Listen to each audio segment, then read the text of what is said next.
Welcome back, guys. Today we got to talk about lean angle on Harleys, specifically Sportsters, Lowrider STs, FXRs, sportier Harleys. Now, I made a couple shorts, which I'll link up here, about the cornering clearance on this bike. And as you'll see in the shorts, and you'll see here, I have hit the crash bars cornering before.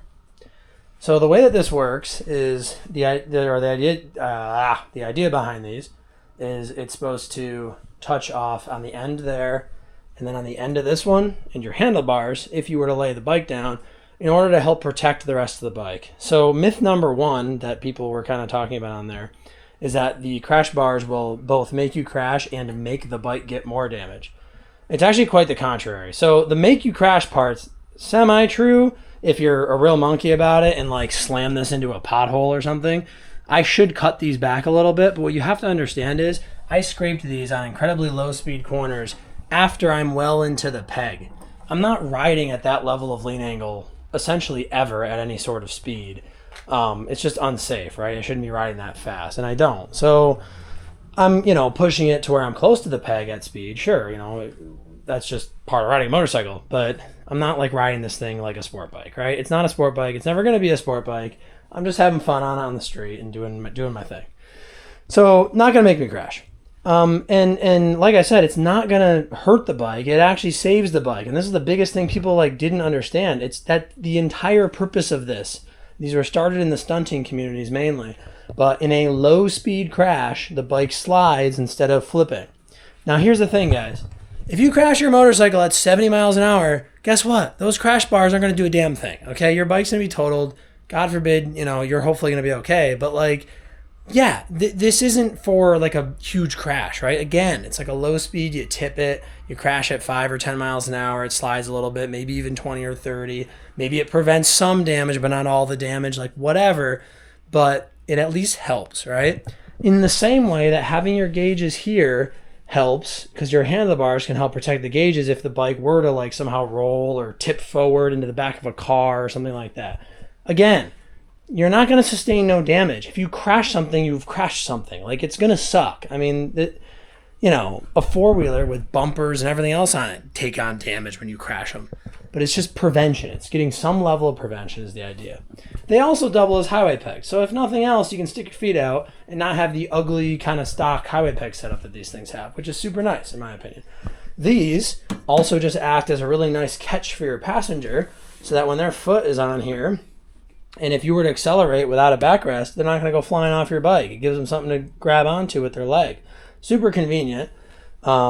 I don't recommend treating your passenger like that. Respect the fact that there's a living being on the back of your bike. Please accelerate, tell them when you're going to accelerate hard. But if you make a mistake, there's that, right? I also have a backrest for my girlfriend because I don't want her to fly off the back of my bike. I care about her, unlike some guys. But anyway, so, that's the big thing, right? They're helpful for your bike. They're not harmful in any way whatsoever, if used properly. Myth number two is that you can't lean Harleys and can't have fun. As I showed in those two shorts, this bike has approximately 40 degrees of lean angle. Everybody in the shorts said, the suspension's not compressed, therefore your answer's wrong. Yeah, you're right. Technically, I'm wrong. It's a little bit less. However, what you don't realize, and I didn't say in the short, is I actually knocked a couple degrees off the actual measurement. I think I got 45 or 46 degrees, so I think I called it 43 in the video, or whatever I did, I knocked 2 or 3 degrees off, which was probably enough. But even if I hadn't done that, so what? If it's 38 degrees or 42 degrees, that's not really the point. That's still a very good lean angle for a cruiser. I mean, if you look at the specs on naked bikes, it's not that much different. It's just a good leaning bike for what it is. And I never once said in those videos that I was trying to make this into a sport bike or that I could keep up with sport bikes. Never once said that. I know that I can't. I'm not trying to. I don't want to. I don't need to. I don't like to.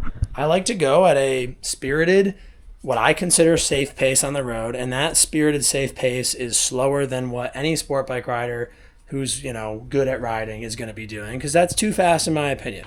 To each their own. I'm not judging. That's just, for me, that's too fast. Call me a wimp, whatever. That's cool. No problem.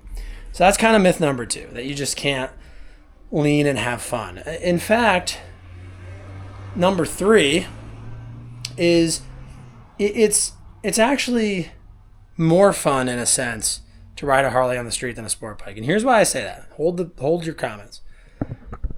Muscling a large piece of machinery around that's not really made to handle has like a certain fun factor to it. It's carbureted, it's rowdy, it's loud, it vibrates, it's got like a certain muscle car aspect to it, but it is actually a pretty nimble bike for what it is. And the wheelbase gives you an incredible amount of stability in straight line compared to like a sport bike, right? Having a long wheelbase. And then cornering, it's like you really got to throw your body left and right if you want to make quick transitions because the bike's heavy and it's long. And like that's just kind of fun. Like for the street, you can take a corner slower and still have a good time. You don't have to go 90 miles an hour around a 30 mile an hour turn to have fun. You can go like 60 around a 30 mile an hour turn and have fun. And I like that personally. To each their own. I like that. So I think the fun factor is totally there. And then a lot of people were talking about rear versus front weight bias. So a sport bike has a lot more weight on the front wheel. If you lean over a Harley, hard, you're going to wash out the front tire and crash. Guys, I've ridden this thing 60,000 miles plus. 61,000 miles. And I have cornered. I've done the tail of the dragon. I've done tons of twisty roads up here and in North Carolina and Tennessee and everywhere. And guess what? Like, you don't crash if you're not riding like an idiot. Yes, if you floor it mid-turn, you can lift the front tire off the ground. I've done it, actually. You can lift the front tire off the ground. But, like, if you floor it mid-turn, you'll just do you'll just low-side a sport bike, too, or high-side it. So, like, what do you expect, right? Nothing's going to be perfect. You're never going to be able to fully prevent a mid-corner crash if you're riding the bike like an idiot. So, you got to kind of think about that kind of stuff a little bit, too. But, anyway, number four is, this is just a classic Harley thing, right? Oh, it has no power. It's not powerful enough to have fun. Well, for the street, is practically every other bike more powerful than it? Sure, absolutely. Like, fine, I don't disagree. But how fast are you trying to go? Because this bike will consistently and easily go 100 miles an hour like that. It gets to 100 miles an hour faster than my Camaro, as fast as a lot of 500 horsepower cars that are this size, right? This bike is probably about equivalent acceleration 0 to 100 as like a 500 horsepower version of my Camaro because it'll beat my Camaro to that speed. So how much faster are you trying to go? Like, if you want a sport bike, like get a sport bike and go that fast. I'm all for that. Have fun. Do what you got to do. Stay safe.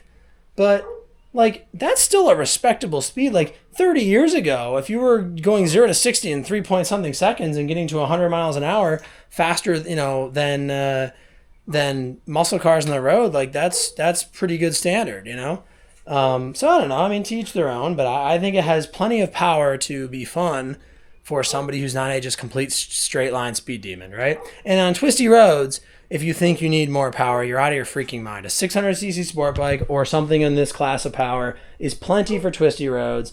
It's actually overkill. The stock 1200 was, perfectly adequate for twisty roads. This is a Hammer 1275 with cams and stuff. I forgot to mention that. But this is a little bit hot rodded.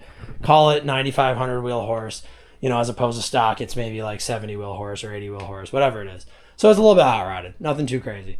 But point is, a 600cc sport bike or even a 400cc sport bike on a curvy road, it's all the same. Like, other than your cornering exit speed, okay, yeah, you can get on a little bit faster and get up to a higher, speed on the straights, but for what purpose? You're on a public road, a 40 mile an hour road, and you're going 110.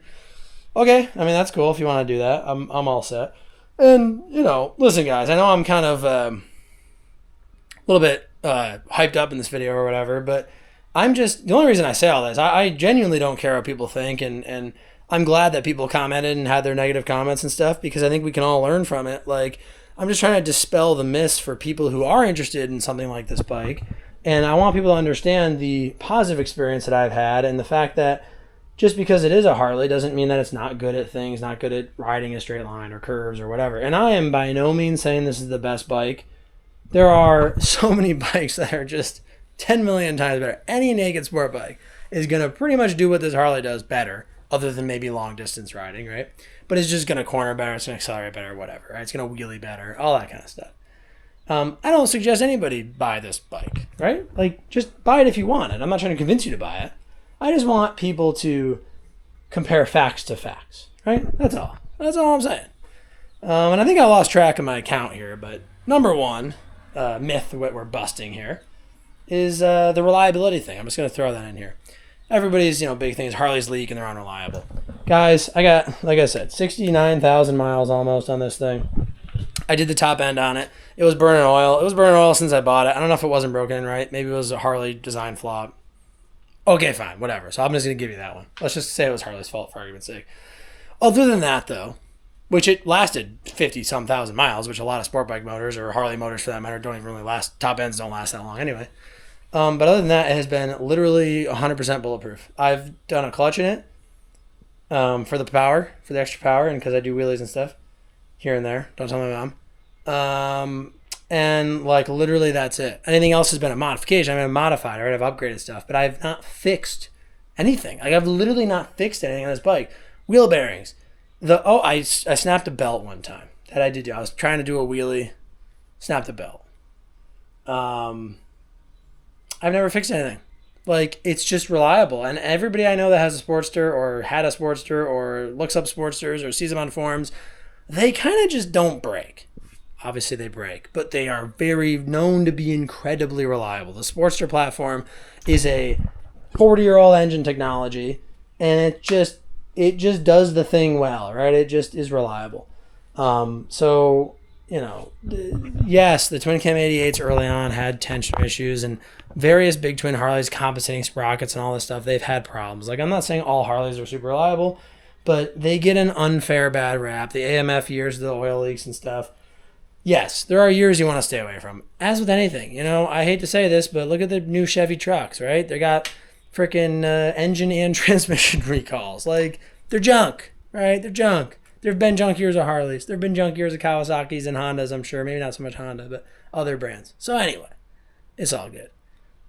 I'm done ranting. As always, guys, thanks for watching. God bless America. I'll see you in the next one. Goodbye.